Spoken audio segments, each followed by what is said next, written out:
Salam alkoum et bienvenue. On est le 10 août 2026 et aujourd'hui on change complètement de sujet. Aujourd'hui on parle de justice, de vérité et de vos droits. Et je commence par un scandale d'État qui secoue le pays. Un scandale que vous avez suivi et qui vient de connaître un rebondissement majeur. Le scandale des moutons de l'Aïd. Ce fameux million de moutons importés qui devait soulager les familles et qui a fini en une gigantesque affaire de corruption. Eh bien, la justice vient de dévoiler l'ampleur des malversations et les chiffres donnent le vertige, 41 personnes mises en cause.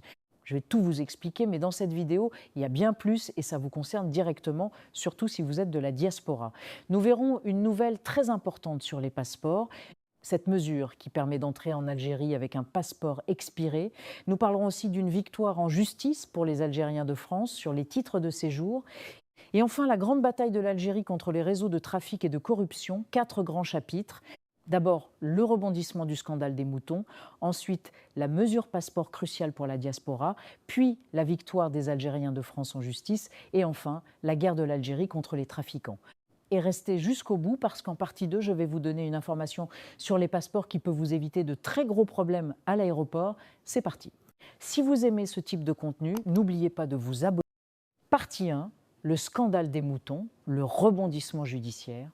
Commençons par ce scandale d'État qui a marqué les esprits et qui vient de connaître un tournant décisif devant la justice. Rappelons d'abord l'affaire pour ceux qui l'auraient manqué.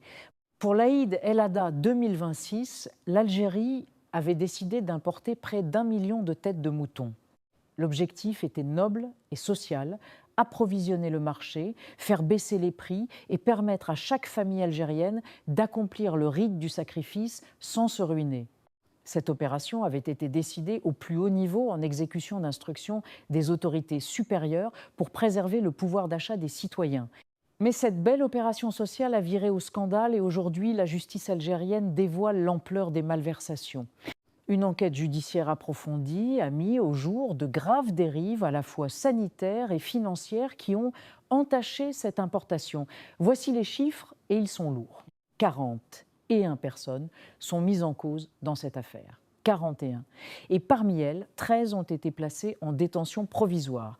Les chefs d'accusation sont graves. Dilapidation de deniers publics, abus de fonction et blanchiment d'argent, ce ne sont pas de petits délits.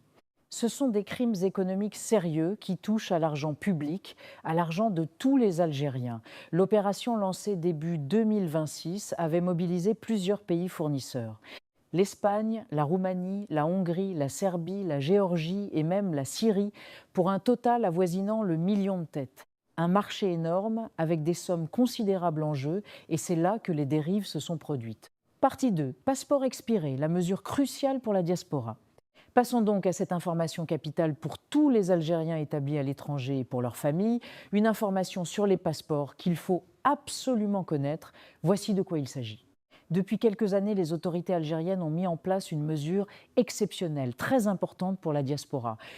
Cette mesure permet aux Algériens résidant à l'étranger, notamment les binationaux, d'entrer et de sortir du territoire algérien, même si leur passeport algérien est expiré, à condition qu'ils disposent d'un passeport étranger valide. Expliquons pourquoi c'est si important. Beaucoup d'Algériens de la diaspora, notamment en France, ont la double nationalité et beaucoup ont un passeport algérien qui a expiré sans avoir pu le renouveler à temps. Pourquoi ? À cause des délais énormes dans les consulats, des files d'attente interminables, du manque de rendez-vous, renouveler un passeport algérien depuis l'étranger peut prendre des mois, parfois plus. Sans cette mesure, ces personnes seraient bloquées. Elles ne pourraient pas rentrer au pays, voir leur famille, sauf à demander un visa avec leur passeport étranger, ce qui serait, selon les mots d'un député de la diaspora, un retour au point zéro, une humiliation pour des gens qui sont pourtant algériens. Alors, quelle est la bonne nouvelle ? Cette mesure a été prolongée. Le ministère des Affaires étrangères a décidé de la maintenir jusqu'au 30 et 1 décembre 2026. Concrètement, jusqu'à la fin de cette année, les Algériens de l'étranger titulaires d'un passeport étranger valide peuvent entrer et sortir d'Algérie, même avec un passeport algérien expiré. Partie 3. Titre de séjour, la victoire des Algériens de France en justice. Le troisième chapitre de cette vidéo concerne une victoire juridique importante pour les Algériens établis en France sur un sujet sensible, les titres de séjour. Voici l'affaire. La justice française a rendu une décision qui force une préfecture à respecter l'accord franco-algérien de 1968. Cet accord, nous en avons parlé, est un texte historique qui accorde aux Algériens un régime particulier en matière de séjour en France, différent du droit commun des étrangers. Le cas concerné, le titre de séjour décennal, c'est à dire la carte de résident de 10 ans, un document précieux qui garantit une stabilité aux Algériens installés durablement en France.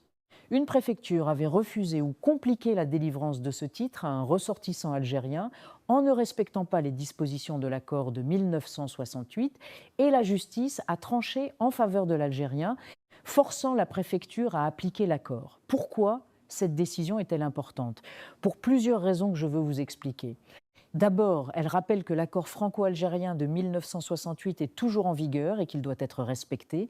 Cet accord fait l'objet de débats en France où certains responsables politiques veulent le remettre en cause, le dénoncer, le supprimer. Mais tant qu'il est en vigueur, il a force de loi et les préfectures doivent l'appliquer. Cette décision de justice le confirme clairement. Partie 4, la guerre de l'Algérie contre les trafiquants. Pour ce quatrième et dernier chapitre, parlons de la lutte déterminée que mène l'Algérie contre les réseaux de trafic, de contrebande et de criminalité organisée. Une bataille pour la sécurité et l'assainissement du pays. Ces dernières semaines, les forces de sécurité algériennes ont multiplié les coups de filet et les résultats sont impressionnants. Laissez-moi vous donner quelques exemples concrets tirés de l'actualité récente qui montrent l'intensité de cette lutte. Dans la lutte contre le trafic de drogue, les saisies se multiplient. Plus d'un quintal de cannabis provenant du Maroc a été saisi récemment. Le trafic de drogue est un fléau qui menace notre jeunesse. Et l'Algérie, située sur les routes du trafic international, est en première ligne. Chaque saisie, c'est de la drogue en moins dans nos rues, des vies préservées. Dans la lutte contre le trafic de devises et le blanchiment, les opérations se succèdent aussi. Un gang qui ciblait des étrangers a été démantelé à Alger avec la saisie de sommes importantes en euros, en dollars et en dinars. 12 personnes ont été déférées devant la justice dans une affaire de transfert illicite de devises à l'aéroport d'Alger. Et aux frontières, les douanes interceptent régulièrement des sommes non déclarées, comme ces près de 29 000 euros saisis dans un aéroport. Nous avons parlé sur cette chaîne de la bataille de l'Algérie pour protéger ses réserves de change contre la fuite des capitaux. Ces opérations en sont la traduction concrète. Il y a aussi la lutte contre la contrebande et les trafics en tout genre. Au port d'Alger, une importante saisie a été réalisée sur un ferry en provenance de Marseille. Un émigré a été condamné à 5 ans de prison pour avoir introduit illégalement plus de 1000 téléphones depuis la France.